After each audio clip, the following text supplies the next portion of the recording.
The first project I ever built back in high school was an end table made out of solid cherry. It was pretty ugly, it wasn't flat, and it wasn't sanded properly, but the table was what got me into woodworking. Because of that, I figured it was time to redeem myself and build a new cherry end table, but this time put that signature modern twist that I guess I've grown to love.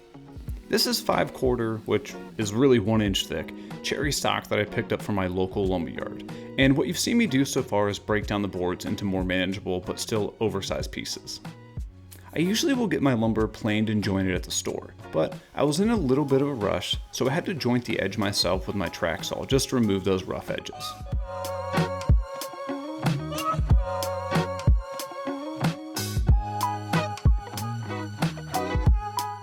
I can then run the smooth edge against the fence on my table saw to get some workable boards.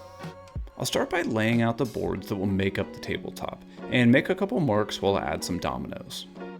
Now dowels and biscuits would also work great here, or you could just use glue, but I like adding dominoes just to keep the boards nice and flat during the glue up.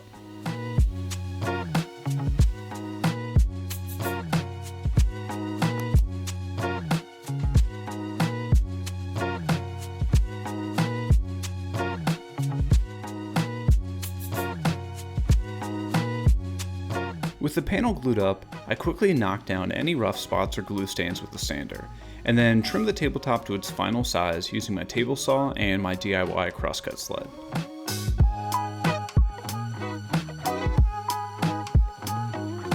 Over at the router table, I set up this massive 60-degree chamfer bit and took about 8 passes until I reached the final depth for this edge profile. Now, edge profiles are the perfect place to really customize a build and make it your own.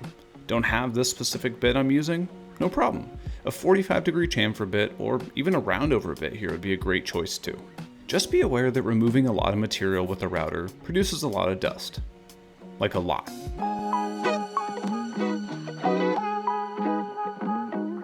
With the mess cleaned up, I moved back to the table saw to clean up the boards to make another panel for the bottom shelf. This panel was made the exact same way, so while I speed through that, I want to let you know that we have full step-by-step plans available for you to download, as well as a SketchUp file for this project, linked down in the description below or at spencleydesignco.com.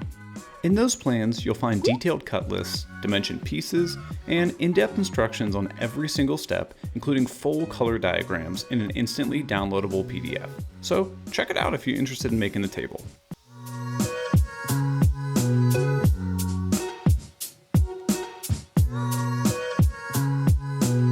Now, you might have noticed that some of these boards have some good sized knot holes in them. We need something to fill in those knots and to support the panel. And luckily Starbond Adhesives, the sponsor of today's video, has the perfect solution for us. We're going to use their medium thick black CA glue to stabilize all the knots. And this is going to be way faster than epoxy so that we can actually move on with the build the same day. All you need to do is pour in a small layer, spray it with their accelerator, which instantly cures the CA glue, and repeat until the knot is filled. Now they also make different consistencies aimed at specific sizes of voids, and for a smaller hole like this, their medium glue was perfect.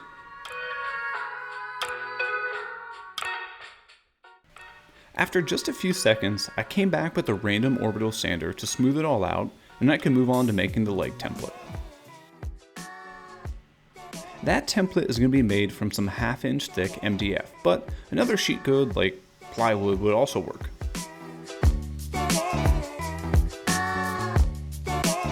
After trimming it down to its correct size, I started laying out all of the lines, following exactly what's in the plans, and used an old can of silicone lube, grow up, to mark out the curves.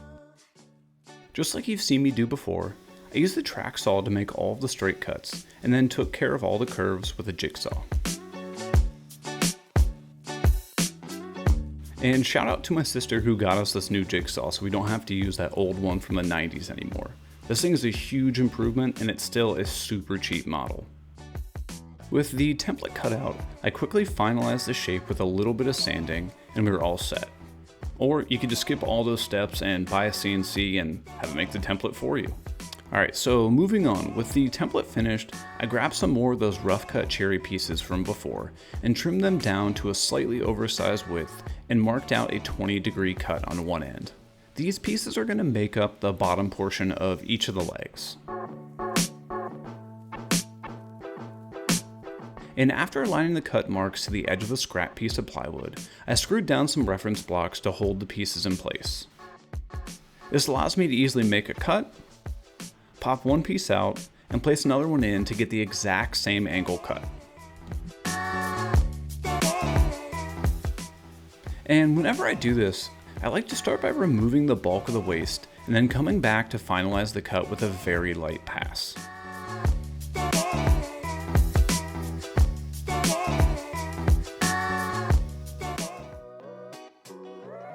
I can then mark where I want to join the pieces together with some dominoes.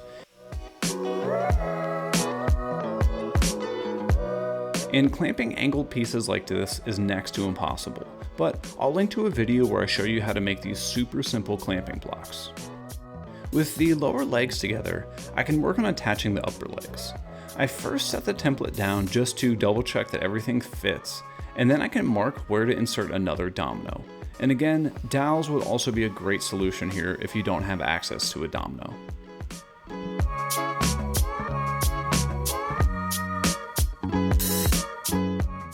With the oversized leg blanks all glued up, I started by marking out the outline of the template and removing the bulk with the jigsaw. And while I work on that, I wanted to take a second to thank Joe Porter and the rest of our patrons for supporting the show. If you'd like to get some awesome rewards and help get this channel to the point where I can actually take it full time, consider doing what Joe did and check us out on Patreon. And if that's not your thing, no pressure.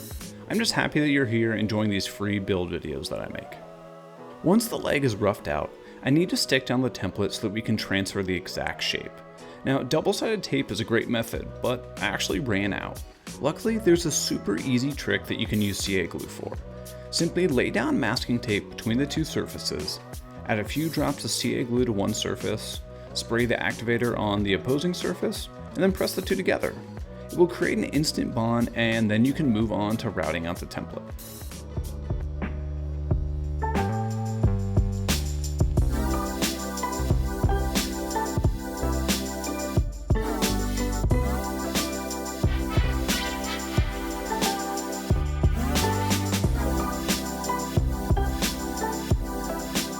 Once the initial transfer is complete, simply pull off the template and the masking tape to complete the rest of the routing over at the router table.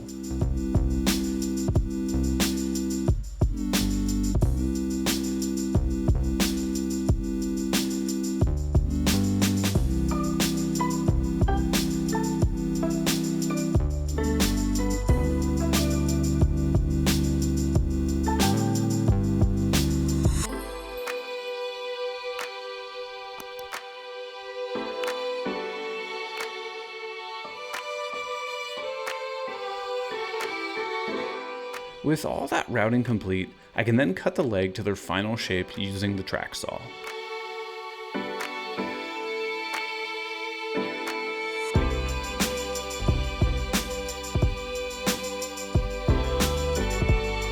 And to join the two legs together with the lower shelf, I called on some more dominoes, and after all the glue dried, I mortised in some spots for these figure 8 fasteners that will allow the tabletop to connect and still allow for expansion and contraction over time.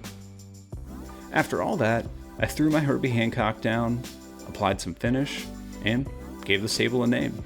Introducing the half-step table. Random name, right? Well, no. If you've been following this channel for a while, this piece might actually look familiar to you. It's meant to pair with the dining table that we made a few months back, but about half scale and has a mini shelf on the bottom that almost resembles a step stool. Also, it feels like this is a significant stride from the original cherry table that I built about 10 years ago. Not exactly where I want to be, but a move in the right direction. Thus, a half-step table. Makes sense, right? Well, I have to come clean. That was a lie. I didn't put that much thought into the name. It was just the song I was listening to while I was recording this voiceover. See you on the next one.